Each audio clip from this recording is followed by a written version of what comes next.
Syrian Civil War background. Assad government. The secular Ba'ath Syrian regional branch government came to power through a successful coup d'état in 1963. For several years Syria went through additional coups and changes in leadership, until in March 1971, Hafez al-Assad, an Alawite, declared himself president. The secular Syrian regional branch remained the dominant political authority in what had been a one-party state until the first multi-party election to the People's Council of Syria was held in 2012.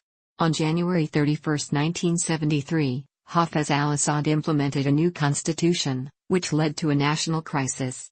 Unlike previous constitutions, this one did not require that the president of Syria be a Muslim, leading to fierce demonstrations in Hama, Homs and Aleppo organized by the Muslim Brotherhood and the Ulama. The government survived a series of armed revolts by Islamists, mainly members of the Muslim Brotherhood, from 1976 until 1982. Upon Hafez al-Assad's death in 2000, his son Bashar al-Assad was elected as president of Syria.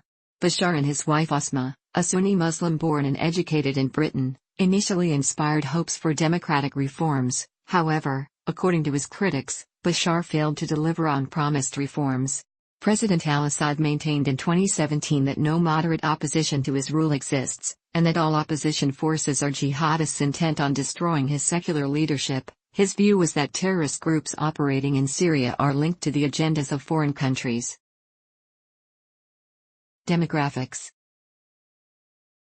The total population in July 2018 was estimated at 19,454,263 people. Ethnic groups: approximately Arab 50%, Alawite 15%, Kurd 10%, Levantine 10%, other 15%, includes Druze, Ismaili, Imami, Nusayri, Assyrian, Turkmen, Armenian. Religions: Muslim 87%, official, includes Sunni 74% and Alawi, Ismaili, and Shia 13%, Christian 10%, mainly of Eastern Christian churches, may be smaller as a result of Christians fleeing the country, Druze 3%, Jewish, few remaining in Damascus and Aleppo. Socioeconomic background. Socioeconomic inequality increased significantly after free market policies were initiated by Hafez al-Assad in his later years, and it accelerated after Bashar al-Assad came to power. With an emphasis on the service sector, these policies benefited a minority of the nation's population, mostly people who had connections with the government, and members of the Sunni merchant class of Damascus and Aleppo. In 2010, Syria's nominal GDP per capita was only $2,834, comparable to sub-Saharan African countries such as Nigeria and far lower than its neighbors such as Lebanon, with an annual growth rate of 3.39%, below most other developing countries. The country also faced particularly high youth unemployment rates.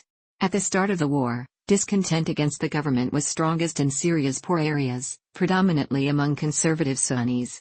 These included cities with high poverty rates, such as Drought and Homs, and the poorer districts of large cities. Drought. This coincided with the most intense drought ever recorded in Syria, which lasted from 2006 to 2011 and resulted in widespread crop failure, an increase in food prices and a mass migration of farming families to urban centers. This migration strained infrastructure already burdened by the influx of some 1.5 million refugees from the Iraq War. The drought has been linked to anthropogenic global warming. Adequate water supply continues to be an issue in the ongoing civil war, and it is frequently the target of military action. Human rights. The human rights situation in Syria has long been the subject of harsh critique from global organizations.